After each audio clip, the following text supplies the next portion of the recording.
Chapter 1. The Perfect Day. The smell of barbecue sauce mixed with the sweet scent of freshly mowed grass as the afternoon sun bathed the backyard in a golden glow.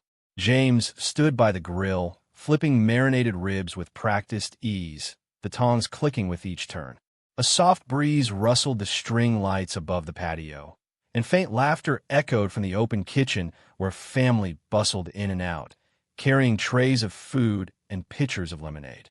To anyone looking in from the outside, it was the picture of a perfect American afternoon, a warm day, family gathered, good food, and smiling faces. But James, with his quiet eyes and meticulous hands, knew that perfection was often just well-painted veneer. He glanced around the yard, catching sight of his wife, Megan, arranging cutlery on the buffet table with exaggerated enthusiasm.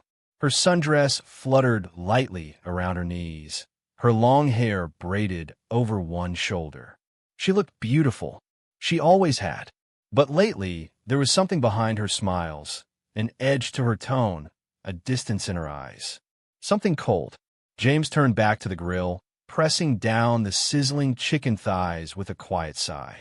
"Man, you really went all out." A familiar voice called from behind. He looked over his shoulder to see Jake, his best friend since college, approaching with 2 beers.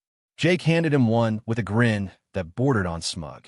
Tall, broad-shouldered, and with a tan that spoke of weekend boat trips, Jake was every bit the charismatic crowd pleaser. James smiled politely. Figured it was time to get everyone together. Been a while. Too long, Jake agreed, clinking his bottle against James's. You always host the best parties. Just then, Monica, Jake's wife, appeared from the patio doors, her heels clicking lightly on the wooden deck. She was elegant as always, in a navy blue summer dress, her lips painted wine red. "Honey," she called to Jake, "could you help me with the wine boxes?" Jake rolled his eyes playfully. "Married life," he said, nudging James before walking off toward the kitchen with a backward wink. James took a long sip of his beer.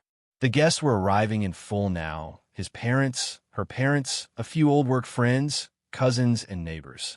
Children shrieked with joy as they ran across the grass with balloons, and music played softly from a speaker nestled in a corner of the patio. Megan's laughter rang out then, too loud, too sharp. James turned to see her leaning a little too closely into Jake as he returned with a box of wine. She touched his arm, just for a second, but long enough that James noticed. He frowned, but said nothing. "Dad," came a small voice from behind him. He turned to find Amber, Jake's daughter, hovering near the grill, her dark eyes uncertain. 19 now, she had grown up quiet and intense, often brooding in corners or lost in her headphones. Today, though, she looked uncomfortable, fidgety. "Hey, kiddo," James said, smiling warmly. "You doing okay?" She nodded, but didn't meet his eyes. "Can I get some water?" "Yeah, of course. There's bottled water in the cooler over there." He pointed to the red chest beside the porch. Amber hesitated. "Thanks." Then, under her breath, barely audible, she muttered, "You deserve better, you know." James blinked. What was that? She froze. "Nothing," she said quickly, and hurried off. James watched her go, a strange weight settling in his stomach. "Food smells amazing," his mother said, stepping beside him with a plate in hand. "Your father's already asking for seconds, and it's not even the main course yet." He chuckled softly. Tell him to pace himself. But his eyes flicked again to Megan, who was now opening wine beside Jake. Her fingers grazed his as they uncorked the bottle. Jake said something, and she threw her head back, laughing as though it was the funniest thing she'd ever heard. James's jaw tensed. "James?" his mother asked, noticing the change in his face. He forced a smile. "Just watching the chaos. This is what happens when you invite too many people." His mother touched his arm. "She seems happy today." "That's good, right?" "Sure," he lied. Later, as guests found seats along the long wooden tables James had built by hand last summer, he moved from group to group, checking on drinks, making small talk, shaking hands. But his focus never drifted far from Megan and Jake. There were whispers, short glances exchanged when they thought no one was looking.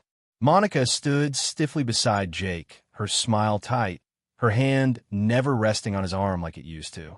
Amber barely touched her food and avoided both her parents. And Megan, she floated through the crowd with a glowing face, but not once did she touch James or ask him if he was okay, or even meet his gaze for more than a passing second. It wasn't hate. It was worse, it was indifference. A casual disregard for the man who had built this home, who paid the mortgage, who planned this day to celebrate everyone he cared about. Still, James smiled through it. He kept grilling, kept serving, kept pouring drinks. Because if today was going to be remembered, he needed it to be perfect for now. As the sun dipped lower and cast the yard in a warm amber hue, laughter echoed louder, plates clattered, and glasses clinked. From across the lawn, Megan caught his eye for just a moment. She smiled, slow and secretive. And James, for the first time in weeks, smiled back, because he knew something no one else did. Something was coming. But not yet. Not just yet. Chapter 2. Cracks in the foundation. The first sign had been subtle, almost too subtle to register. Megan had always been warm, not overly affectionate, but consistently present. She used to smile when James walked through the door after work. Sometimes she'd touch his shoulder absent-mindedly as she passed behind him in the kitchen. They had routines, comfort, but about a year ago, the warmth had begun to cool. James first noticed it on a Tuesday. He'd come home from work early, surprising her. The house was quiet, too quiet. He found her on the couch, half-dressed, startled by his arrival. Her phone slipped under a pillow in one quick, rehearsed motion. She smiled too fast. Her laugh sounded hollow. "I thought you were working late today," she said, rising to kiss his cheek. "I was supposed to. Meeting got canceled." She nodded, moving past him toward the kitchen. "Want pasta for dinner?" He stood there for a moment, looking at the pillow, wondering why her hand had trembled just slightly. That night, she kept her phone screen face down. From there, it snowballed. She began going out more, book club meetings, work dinners, girls' nights that started late and ended later. James wanted to trust her. He always had. But trust doesn't blind you. It just makes you hesitate before asking the question you're afraid to know the answer to. At first, he said nothing. Then came the passwords. Megan had never cared much about digital privacy. They'd shared the same Wi-Fi password since college, knew each other's pins out of habit. But suddenly, her phone required a face scan, and her laptop had a new login screen. IT said I had to update for work. She shrugged when he asked. James didn't argue, but a knot had begun to form in his stomach. It twisted tighter the night Jake showed up with a bottle of wine. "Thought I'd drop by. Megan said you were working late," Jake had said casually. James looked at the clock. "I left early again." "Meeting canceled." Jake's smile flickered for a split second. "Well, perfect timing." Megan emerged from the kitchen wearing the dress she usually saved for anniversaries. Her hair was curled. Lipstick, rare for a weekday, was freshly applied. Jake whistled. "Damn, Megan, you look like you stepped off a movie set." She laughed, light and melodic, and leaned to kiss his cheek. "Flatterer." James forced a smile and said nothing. The knot in his stomach pulled tight enough to ache. Over the next few weeks, Jake was around more and more. He'd stop by unannounced, offer to help Megan with things, fixing the leaky faucet, hanging new lights, even trimming the hedge as a favor. He brought her books. He knew her favorite coffee. And Megan, she responded with little giggles, inside jokes, and glances that lingered too long. James began to notice the silence between them, him and Megan, growing louder with every passing day. She stopped asking about his work. She stopped telling him how hers was going. Their dinners became wordless.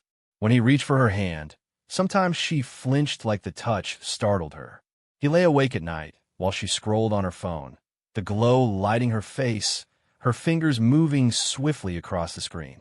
If he stirred, she'd quickly lock it and turn away. One night, unable to bear the weight of suspicion any longer, he quietly slipped out of bed and into the spare room where his old laptop sat. "Am I losing my mind?" He typed into a search engine. But he wasn't. He was losing something real, and it was slipping through his fingers faster each day. That was the night he made the decision. James walked into a small electronics store 2 towns over the next morning. He wore sunglasses, a hoodie. He paid in cash. The man behind the counter didn't ask questions as he slid a sleek black recorder across the counter. Battery lasts 40 hours. Stick it under a car seat, couch, kitchen table. Sounds crystal clear. James nodded. What about phones? Got this, the man said, handing him a small USB stick. Install it, and you'll see everything. Texts, emails, deleted files, GPS. James left the store with the bag tucked deep into his coat, his pulse pounding harder than he expected. He waited 3 days. On a Thursday morning, while Megan was in the shower, he connected the spyware to her laptop. It took 90 seconds. She came out of the bathroom wrapped in a towel, humming, completely unaware that everything she typed from now on would land in a secure folder on his private cloud account. Next, he slid the recorder under the kitchen cabinet near the dining table, right where Jake always sat when he visited. He tested it that night. It picked up a whisper from across the room. In the days that followed, James became two men. One was the quiet, devoted husband, smiling, grilling, showing up to events, holding Megan's hand when needed. The other was the silent watcher, downloading files at midnight, listening to hushed conversations on playback, watching text logs unfold like daggers across the screen. Megan's behavior made sense now. Too much sense. One night, she typed, "Jake said you looked pathetic tonight. You didn't even notice the lipstick on my neck." James read the message 10 times before closing the laptop. His hands shook, but his mind was clear. He started organizing everything, labeling audio files by date, screenshots by category. He logged timestamps, cross-referenced them with Megan's calendar excuses. Every lie had a file. Every betrayal had a folder. He didn't cry. He didn't scream.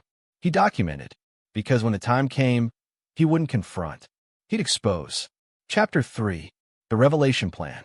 James sat in his parked car, just a few blocks from his office, staring blankly at the gray dashboard. The engine was running, but he wasn't moving. His thoughts churned with every screenshot, every whispered recording that now sat in a carefully labeled hard drive tucked in a fireproof lockbox under the floorboards of the garage. He had evidence. He had facts. But evidence alone wasn't justice. He needed precision. He needed a plan. So he made a call. "Mr. Ellis?" A calm voice answered after 2 rings. "Yeah, this is James Hale. I was given your number by a friend. Said you specialize in discreet matters." The man chuckled dryly. "Discretion's my specialty. How can I help?" "I think my wife is cheating," James said flatly. "But I don't want to confront her. Not yet. I want you to help me prove it. Completely. Legally." The voice on the line paused, then said, "Come to my office. Bring anything you already have. We'll start from there." The office was in a nondescript building across town, behind a pizza shop and next to a vape store. Inside, however, it was quiet and sterile. Clean desk, dim lighting, soundproof walls. The man who greeted him was late 40s, salt and pepper beard, sharp blue eyes.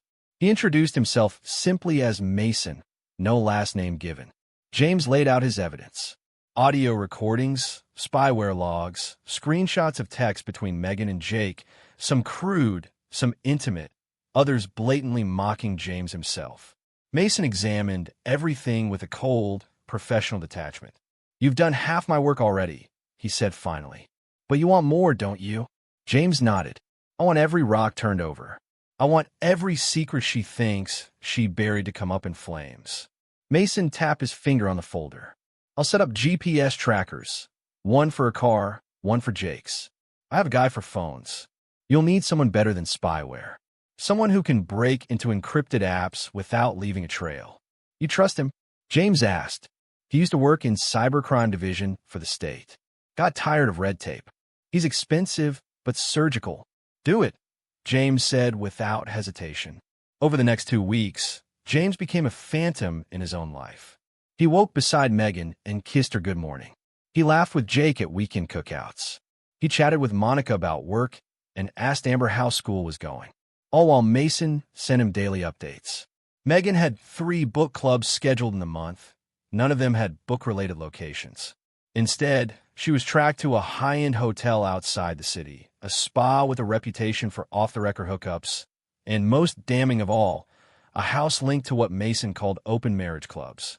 Photos came in time-stamped. Megan dressed in different outfits, entering these locations with other men, not just Jake. One of them was an older executive from her company.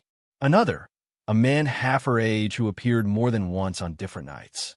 Mason called him one evening, voice tighter than usual. "We pulled some deleted chat logs from an encrypted folder on her phone," he said.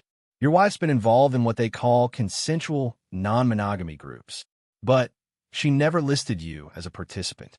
James clenched the armrest of his couch. "Meaning she signed us both up without my consent?" "Exactly. She refers to you as unaware or emotionally incapable of understanding alternative intimacy models. She's been telling people you agreed years ago, but mentally checked out." James felt bile rising in his throat.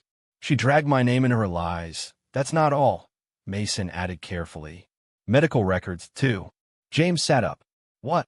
"She was tested for HSV 6 months ago. Positive. She filled a prescription for antivirals and kept it under a pseudonym. We pulled the pharmacy logs. She's been taking them in cycles." James's hands trembled. "I tested positive last month," he whispered. "I thought it was stress. The doctor said it could have been dormant. I never questioned it." "She gave it to you," Mason said. "She knew, and she said nothing."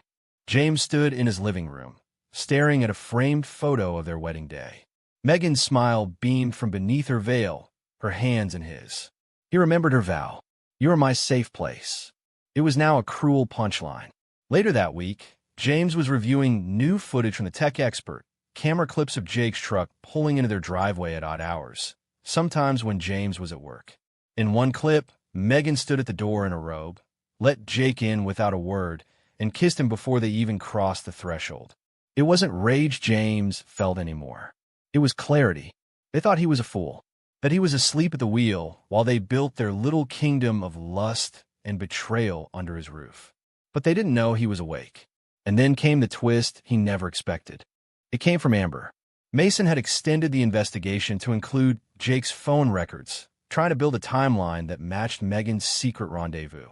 While tracing certain message threads, Mason stumbled across deleted conversations, one of which was between Jake and Amber.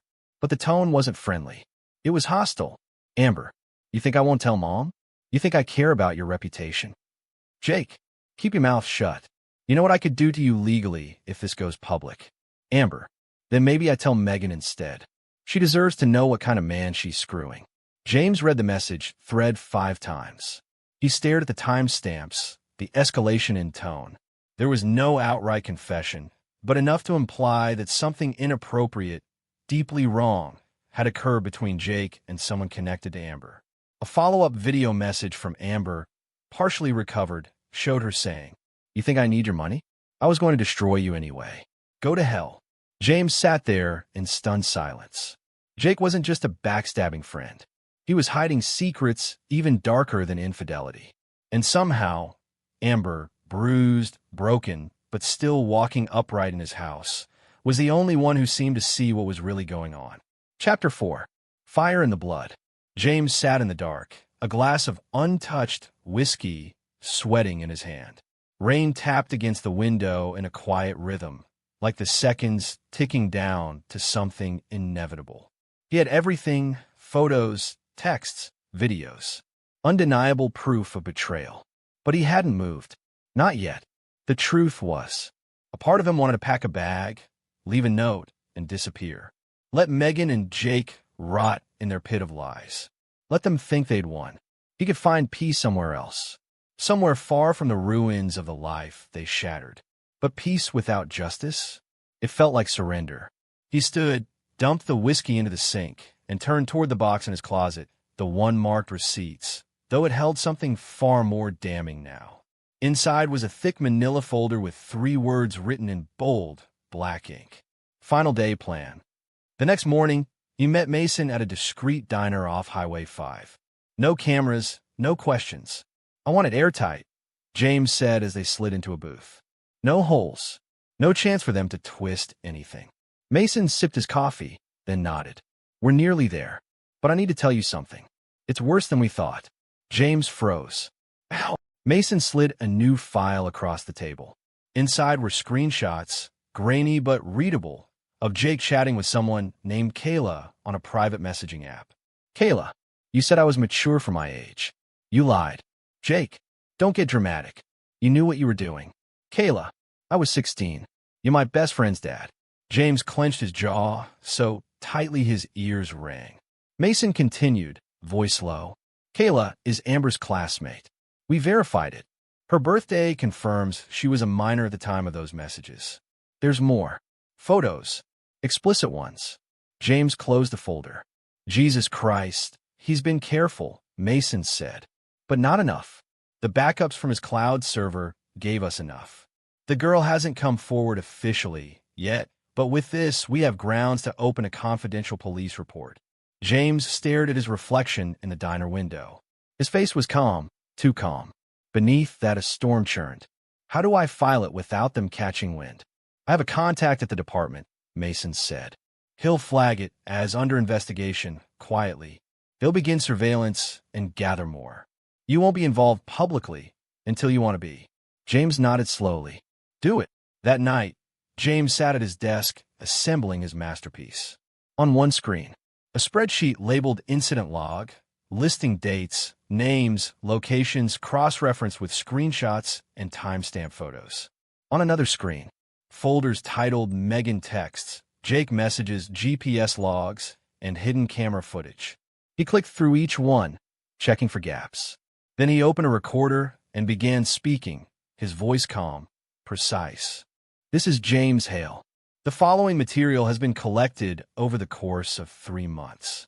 The subjects of this investigation are Megan Hale and Jacob Morris. Consent was not given for the extramarital activities documented here. Further evidence includes proof of potential criminal behavior involving a minor. All material is dated, verified, and securely backed up in 3 separate encrypted locations. He stopped the recording and saved it. Then he opened a new document titled Civil Filing Drafts. One was for alienation of affection, a rarely used but still legal lawsuit in their state, aimed at Jake. Another was a marital tort claim, citing emotional distress, fraud, and the willful transmission of a sexually transmitted disease. He smiled bitterly as he added the final clause. Defendant knowingly exposed plaintiff to an incurable condition, having concealed her diagnosis and engaged in continued sexual relations with multiple partners. The next morning, James made his way to a downtown law firm. He walked into the sterile glass lobby, folder in hand, and met with attorney Rachel Kent, one of the state's top civil litigators. She flipped through his evidence in silence, her expression sharpening with every page.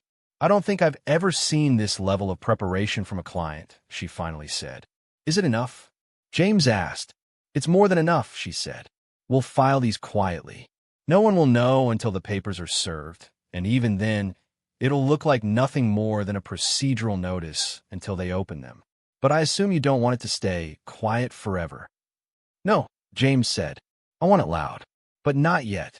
Over the next few days, James scheduled meetings in secret, one with a digital forensic analyst, another with a notary, and finally one with Detective Kieran from Mason's contact list.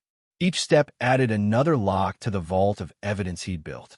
Each name on each form was another nail in the coffin. He knew how to be patient. He had let this infection grow for long enough. Now, he would bleed it out publicly. He just needed the right stage. The perfect moment. One evening, as Megan scrolled through Pinterest on the couch, she looked up casually and said, I was thinking, what if we host a big summer barbecue this month? You know, get everyone together. We haven't done one in a while. James didn't blink. Sure, he said, smiling. That sounds perfect. She beamed, completely unaware. We can do it here, in the backyard. Invite the whole family. Your parents, my parents, Jake and Monica. Maybe even Amber's friends. He leaned in, kissed her forehead gently. I'll handle the food. She giggled. You always make the best ribs. Only the best, he said softly. Inside, his pulse thumped like war drums. The date was set. The guests would come. And when they did, everything would come to light, not in rage, not in chaos, but with silence, with truth, with justice. Chapter 5. The party begins. The sky was a canvas of clear blue, brushed with soft strokes of cotton clouds. A warm summer breeze stirred the trees lining the yard, and the scent of charcoal smoke, sizzling meat, and fresh-cut grass mingled in the air like perfume. James stood by the grill, tongs in hand, flipping steaks with methodical precision. He wore a navy apron that read Grill King, the same one Megan had bought him years ago. His movements were smooth, almost carefree. On the surface, he was the perfect host, smiling, laughing, welcoming everyone as they arrived. But under the surface, every second ticked like a fuse burning down to something unstoppable. Tiny, almost invisible, was the mic taped beneath his shirt, connected to a discreet transmitter in his pocket. It hummed with silent purpose. His phone, tucked on a patio shelf beneath a napkin holder, recorded video continuously. And tucked beneath the garden table umbrella, angled at just the right spot, was a hidden GoPro. The stage was set. "Hey man," Jake's voice boomed as he approached from the side gate, carrying a cooler. Monica followed behind him, already sipping white wine. Jake wore a polo shirt and cargo shorts. His trademark smug grin stretched across his face like a badge. James smiled. "There he is. You bring the beer." Jake lifted the cooler. "Only the best for you, brother." James clapped him on the shoulder, suppressing the urge to wipe his hand. "Appreciate it. Smells amazing out here," Monica said, looking around the yard. "This place looks even better than I remembered." "James has been working on it non-stop," Megan chimed in as she approached, wearing a floral sundress that fluttered slightly in the breeze. "He's obsessed with having it perfect." She gave James a peck on the cheek, but it was performative. He felt nothing. "Looks like you outdid yourself," Jake said, looking around. "You sure you didn't hire a caterer?" James chuckled. "Just me, the grill, and a bit of obsession, apparently." Guests continued to trickle in, cousins, co-workers, old friends. The yard buzzed with chatter and the clinking of glasses. Kids darted through the grass with foam water guns. James's father stood by the garden, telling war stories to Monica's uncle. Laughter spilled over the fence and echoed against the house. And yet, there was something electric beneath it all. Megan moved through the crowd like a debutante, her energy unusually giddy. She tossed her hair too often. Her laughter rang just a bit too loudly. Every now and then, James caught her stealing glances at Jake, furtive, charged. Jake, in turn, seemed puffed with confidence, grinning as though he were the star of the show. When James passed him a beer, their hands brushed for a second. Jake leaned in slightly and whispered, "Man, if only you knew how good this day is about to get." James raised his glass. "Oh, I got a pretty good idea." Across the yard, Amber stood near the corner of the fence, arms crossed, staring into her drink. Her body language was tight, rigid. She hadn't spoken a word to her father since arriving. James made his way over, offering a soda. "Hey, Amber, you all right?" She hesitated before taking it. "Yeah, just waiting for this thing to be over." "Family gatherings will do that," he said with a soft smile. She looked up at him, studying his expression. "You don't seem surprised." "About what?" She lowered her voice. "Whatever's about to happen. I can feel it. Something's coming." James met her eyes. "Sometimes, people only change when the truth shows up. But it's got to come dressed for the occasion." Amber looked down again, nodding slowly. Behind them, a cheer went up near the patio. Megan had taken the stage, if one could call the deck steps that. She held a wine glass high, beaming with excitement. James felt a ripple pass through the crowd. The clinking of forks slowed. Conversations quieted. "She's gearing up," Monica murmured beside Jake, eyes gleaming with curiosity. "Speech time," Jake asked, smirking. Megan cleared her throat. "I just want to thank everyone for coming today.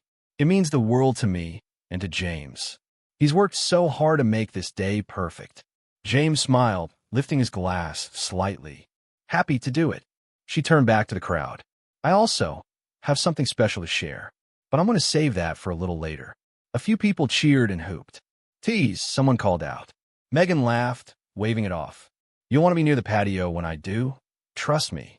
Jake leaned toward Monica and whispered something. She giggled, but Amber's eyes darkened further. James made his way back to the grill, rotating a skewer of kebabs with steady hands.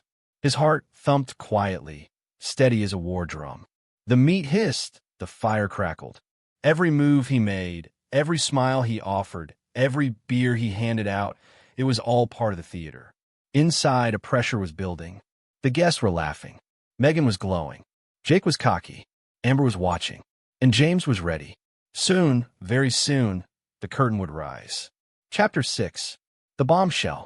The sun dipped just below the tree line, casting a golden hue across the backyard. Lanterns flickered to life as dusk settled in, throwing warm light over the gathered guests.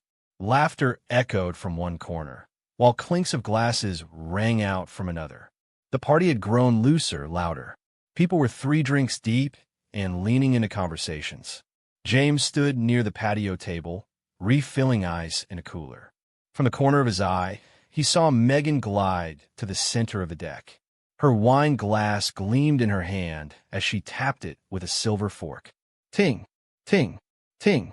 The crowd's chatter faded. Everyone turned toward her. She smiled, that radiant, trained smile that had once enchanted him. But tonight, James saw it differently, more like a weapon being drawn. "I have an announcement," Megan said, her voice raised with excitement. "A very special one." The guests leaned in, intrigued. Monica gasped playfully. Jake had his arm around her, but was staring at Megan like a man who'd already peeked at the gift before the party. James wiped his hands on a towel and walked closer, keeping his expression neutral. Amber, still in the shadows, pressed her lips into a thin line and folded her arms. Megan beamed, raising her glass. Today isn't just about our beautiful home or this incredible party that James worked so hard for. It's about a new chapter, a new beginning, one that I'm thrilled to share. She placed a hand gently on her stomach. "I'm pregnant," she declared, her voice trembling with glee.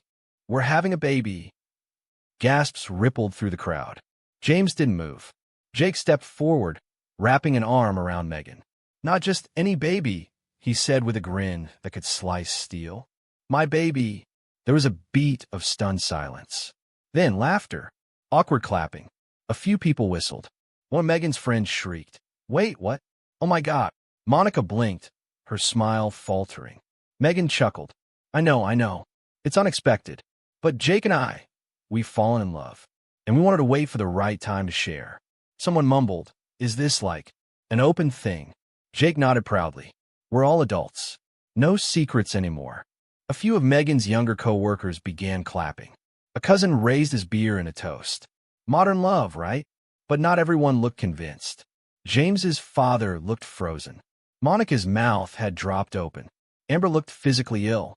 Jake turned toward James now, eyes glittering with cruelty. He stepped forward, only a foot away. "You know what's funny, Dave?" he said, voice loud enough for all to hear. "I've been doing your wife for over a year. Right under your nose. And you didn't even notice." A wave of shocked murmurs spread like fire through the group. James looked him in the eye, unmoved. Still, calm. He took a sip from his drink. Jake smirked wider, emboldened. "Man, you're really something. Oblivious as hell. While you were working late, she was riding me. While you were building this stupid patio, she was sneaking into my house." "Jake," Monica whispered, stepping back. "I mean, come on," Jake continued. "You didn't suspect anything?" "Not once." Megan laughed, nervously beside him, holding his arm. "Jake, maybe don't." Jake held up a hand, silencing her. "You're pathetic, James," he said. "You're not even angry. You're just standing there like a little." James tilted his head. Slowly, he raised his glass in a toast. His eyes met Jake's. And then, with a quiet smile, he spoke. "I'm listening." Chapter 7. The Toast That Shattered Them. The air held still, as if the evening had stopped breathing. James's glass hovered midair, its rim catching the dying sunlight in a sharp glint. All eyes had turned to him, expecting either collapse or fury. But what they saw was unnerving, a smile. Measured, cold, unflinching. James looked straight into Jake's cocky grin and said clearly, voice steady as a scalpel. "Just like I did with your daughter, Jake. You're gonna be a Granddad-Surprise." The silence was total, like someone had vacuumed the sound from the earth. Monica blinked rapidly, as if trying to process the words. Her lips parted, her breath hitched. What did he just say?" Megan's face contorted. Confusion. Then horror. Jake laughed, too loud, too fake. That's not funny, man. James tilted his head. I wasn't joking. Amber, standing near the edge of the garden, suddenly dropped her red Solo cup. It hit the grass with a soft thud, unnoticed by anyone but her. Her mouth opened in a shaky whisper, "Oh my God," before she bolted, running across the lawn barefoot, shoulder-checking a lawn chair in her blind panic. "Amber," Monica screamed, turning toward her daughter. But she didn't make it 2 steps. Monica's knees buckled. Her hands reached for something invisible in the air, and she collapsed, eyes rolling back as she crumpled into the grass like a puppet with cut strings.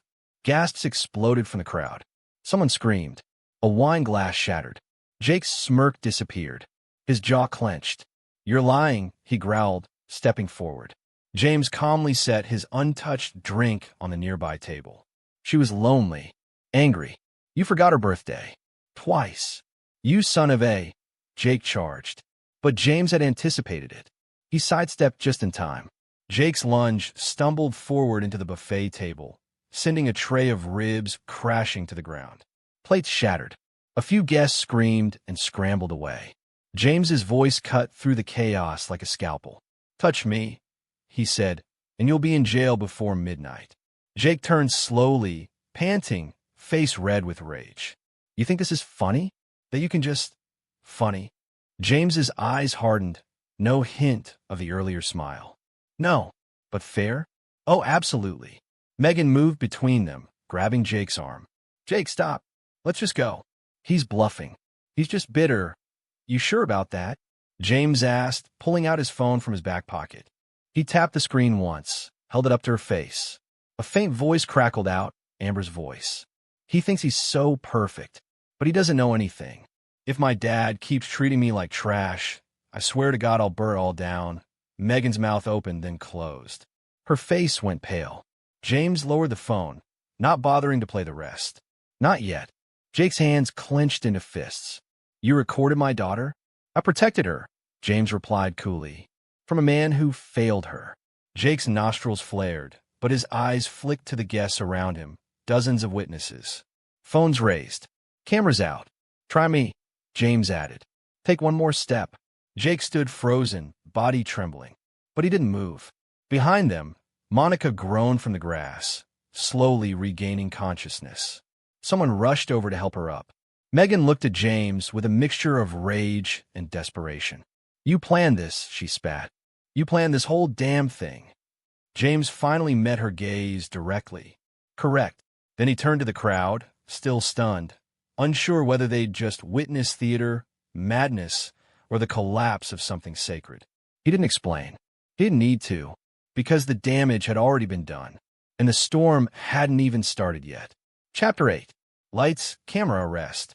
The sound of distant sirens sliced through the stunned silence like a blade. At first, no one moved. Then a few guests turned their heads toward the road beyond the backyard fence. Red and blue lights began flashing in the distance, growing larger, louder. James didn't flinch. Jake did. "What the hell is this?" he hissed, voice shaking now. "What did you do?" James didn't respond. He simply stepped aside, making space on the deck as the wooden gate burst open and 2 uniformed officers strode in, followed by a pair of plainclothes detectives, Detective Mason and Detective Harper. Both looked grim, serious, and fully informed. The murmuring crowd instinctively stepped back, making a path. Megan stepped forward, eyes wide. "Officers, this must be some kind of mistake." "Megan Chambers?" Detective Harper asked. Megan nodded slowly. "Yes.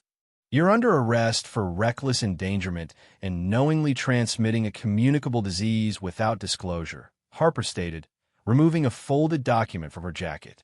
"We have a warrant based on medical records, witness statements, and secured messages obtained from your devices." James's face remained unreadable. Megan blinked in confusion, then stumbled back a step. "Wait, what? What are you talking about? That's insane. I didn't even know. You tested positive for HSV-2 in June," Harper continued. "Your husband tested negative 3 weeks prior. You transmitted the virus to him without his knowledge or consent. Under state law, that qualifies as a criminal offense." Gasps spread across the yard again. One of Megan's aunts clapped a hand over her mouth. Monica, barely able to stand, whispered, "Oh my God."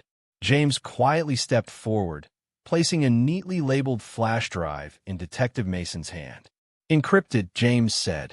"Includes chat logs, date-stamped medical files, synced phone data, audio recordings of 2 separate confessions, and screenshots from secret messaging apps." Megan's face turned white. She turned to Jake like he might save her. Jake's hands were clenched. His jaw moved, but no words came. This is crazy," Megan stammered. "You can't do this in front of everyone." James's voice was calm. "You did worse. In front of everyone."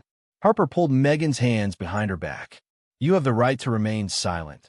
Don't touch me." Megan shrieked, struggling as the cuffs snapped shut. "You can't, Jake. Jake, do something." Jake looked like he'd been struck in the head. His mouth opened, but no words came. He didn't move. As Megan was escorted out through the gate, crying and shouting, Detective Mason turned toward Jake. "Jacob Danner?" Jake blinked. "What now?" "You are being detained in connection with an ongoing investigation into an alleged statutory offense involving a minor friend of your daughter. There is supporting testimony and image metadata submitted as evidence." Jake went rigid. "That's bull. Amber's lying. She's been lying for months." James shook his head. "Not Amber. Her friend. The one you picked up after that house party last fall. The one you thought no one saw." Mason held up another flash drive, identical to the one James handed Harper. Multiple sources confirm a pattern. GPS logs, messages from a now-recovered burner phone, surveillance footage from a neighbor's Nest Cam, a statement from the girl's parents. Jake's voice cracked. "This is a setup. He's framing me. He planned this whole thing." Harper returned, wiping her hands with a napkin someone offered. "He didn't need plan it. You did that part all on your own." Jake turned toward the guests, searching for backup, for someone to speak up. Monica backed away from him. His own cousin turned and walked toward the driveway, shaking his head. James took 2 more flash drives from his inner pocket. One he handed to Megan's sister. The other he placed in Monica's trembling hand. "They each contain a copy of everything," James said gently. "You deserve to know what was happening, what they really were." Monica's hand shook as she accepted it. Jake finally exploded. "You vindictive piece of... You were supposed to be my best friend." James stepped forward, looking him squarely in the eyes. "You stopped being my friend the moment you stepped in my bed while I wasn't in it." Jake lunged again, but this time, the officers were ready. Mason caught his arm mid-swing and twisted it down in one swift, brutal motion. Jake howled, but it was too late. The cuffs clicked shut. His shoulders were pulled back, rage melting into shame, into something pathetic. "You'll regret this," he snarled at James. "You think this makes you a man?" "No," James replied, voice steel. "But it makes me free." Jake was dragged toward the gate. People started whispering. Then phones went up, photos, videos, calls. One of James's uncles muttered, "Jesus Christ," before hugging his wife and shaking his head in disbelief. Megan's mother sank into a chair, crying. Her father just stared into space, face hollow. As the patrol cars pulled away with Megan and Jake inside, red and blue lights still flashing, James remained where he was, silent, still, but utterly composed. Then he walked back to the center of the lawn, picked up his glass, and raised it, not in celebration, but in closure. The reckoning had only just begun. Chapter 9. Ashes of Marriage. The morning after the arrests, the sun rose cold and unfeeling over the city, casting harsh light on a life that was already crumbling. Megan sat alone on the edge of their once cheerful bed, the silence of the house pressing in on her like a suffocating weight. Her phone buzzed repeatedly on the nightstand, texts, emails, calls, but she couldn't bring herself to look. When she finally reached for it, the first message that caught her eye was from her boss. "Megan, due to recent media attention and company policy, we have to let you go effective immediately. Please collect your personal belongings from the office within 24 hours. Megan stared at the screen, her fingers trembling. She wanted to scream, to curse, but all that came out was a whisper. No, not like this. She had worked there for nearly a decade, dedicated, loyal. And now, all that disappeared in an instant.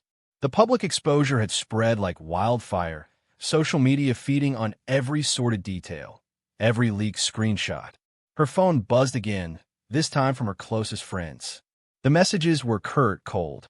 "Megan, I can't be associated with this anymore. We need space. Please respect that.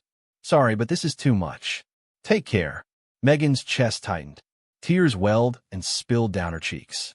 She swiped through countless messages until only silence remained. A knock at the front door startled her. Through the peephole, she saw her mother and father standing stiffly, expressions blank and guarded. "Mom, Dad," Megan said, voice cracking. Her mother avoided eye contact. "Megan, we just can't support what you've done. The betrayal, the lies. How could you?" Her father's jaw clenched. "You've brought shame to this family. We don't know who you are anymore." Megan dropped her gaze, unable to meet their eyes. "I never meant for this. I didn't think." Her mother shook her head. "You didn't think about anyone but yourself. We're done."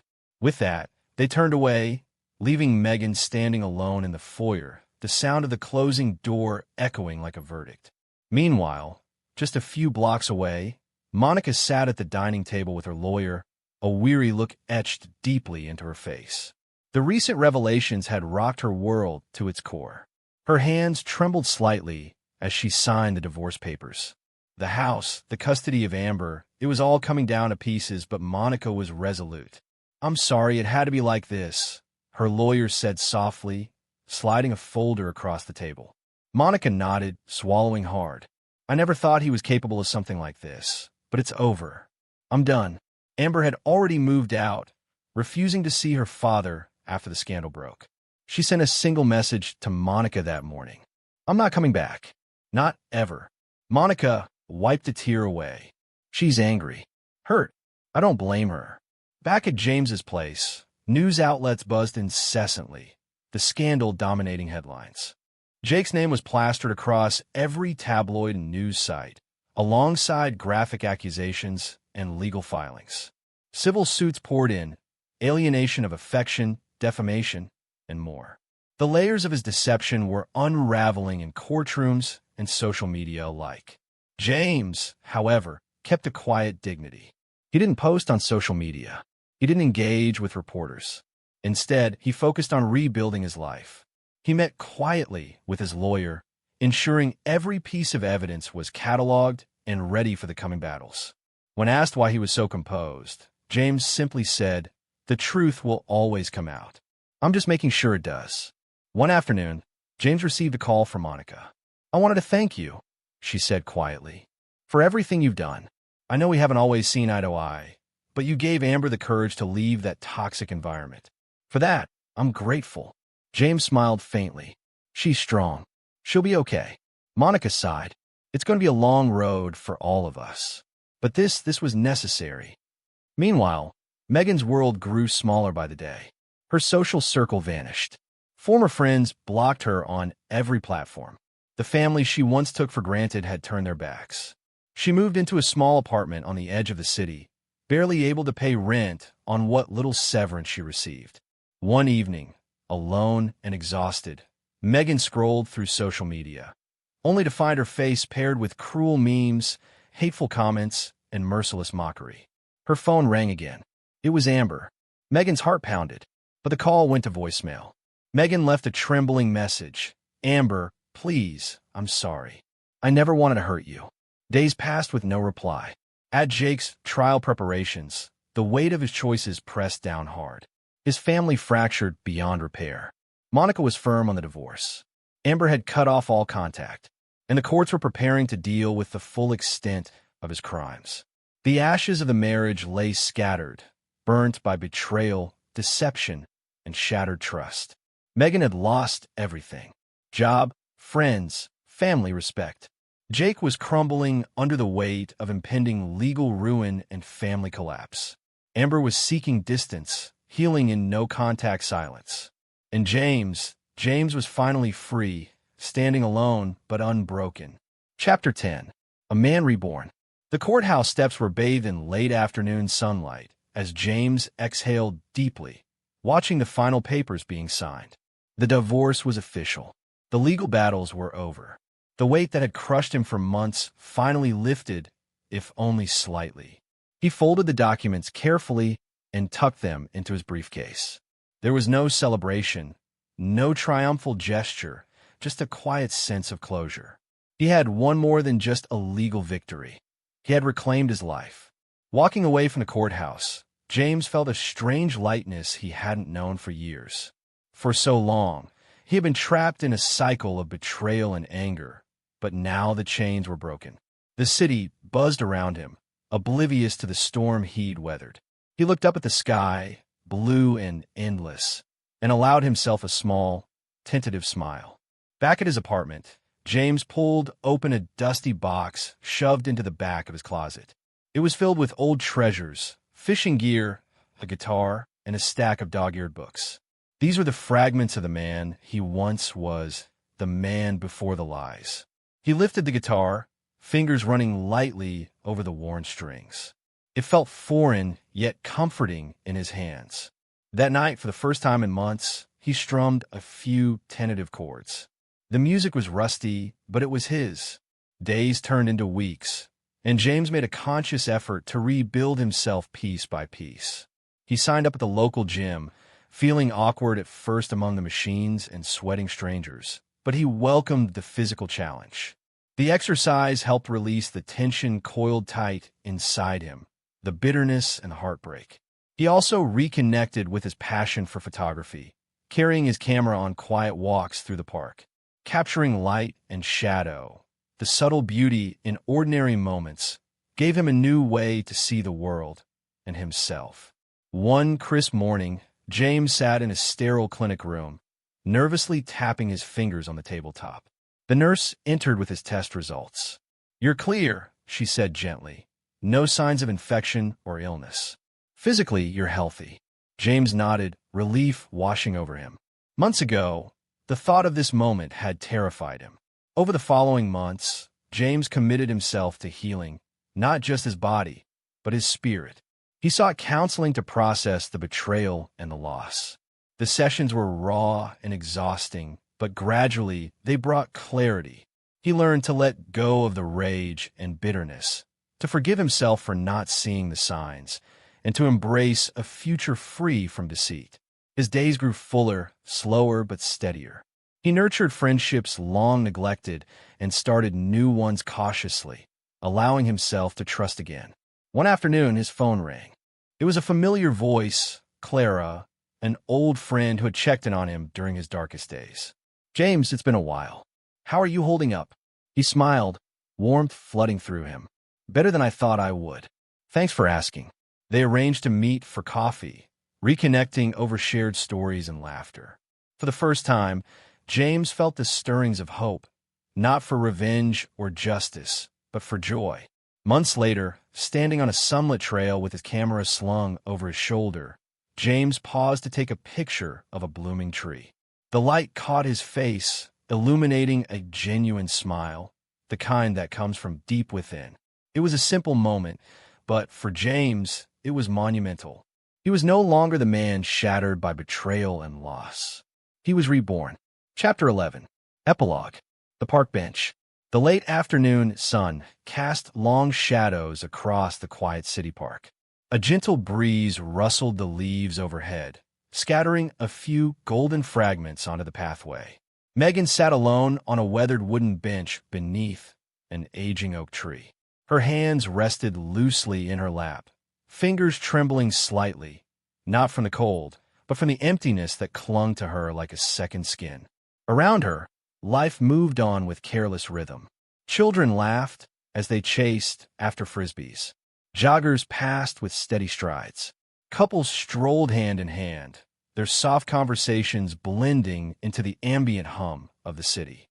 Megan's eyes flicked to a pair sitting a little way down the path. A man and a woman. They looked happy, carefree, even. The man's laugh was deep and genuine, the woman's smile bright and tender. Something about them made Megan's heart constrict painfully. The man wore a baseball cap pulled low, but she recognized the familiar tilt of his head, the relaxed posture, the same easy confidence she once knew. "James." Her throat tightened. She opened her mouth, desperate to speak, to call out, but the words caught and died somewhere deep inside. She swallowed hard, lifting her gaze just in time to see James glance over his shoulder. But instead of slowing or turning toward her, he continued walking briskly beside the woman, their hands brushing gently, fingers intertwined. Megan's fingers curled around the bench's rough edge, nails biting into the wood. For a moment, it felt like the years of betrayal and heartbreak were compressed into a single sharp point inside her chest. She wanted to scream, to demand an explanation, to beg for forgiveness or mercy. But there was no one left to hear. The park felt vast and empty, despite the people all around her.